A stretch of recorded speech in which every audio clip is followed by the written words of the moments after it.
Hello guys, this is the second lecture of this video tutorial series Python.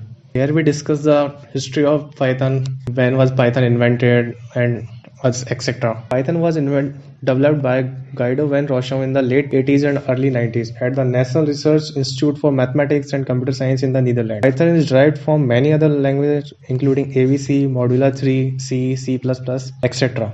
Python is copyrighted. Like Perl, Python source code is now available under the GNU General Public License. Now the question rises, why was Python created? It is mainly developed for emphasis on code readability, and its syntax allows programmers to express concepts in fewer lines of code. Now what does it mean? Code readability means that in C language we can't read others code, but in Python we can write code in normal English language, so we can read others code and understand easily. As the syntax is easier for programmers, the programmers can express their code in fewer lines. This is the beauty of Python. You can learn Python in next video.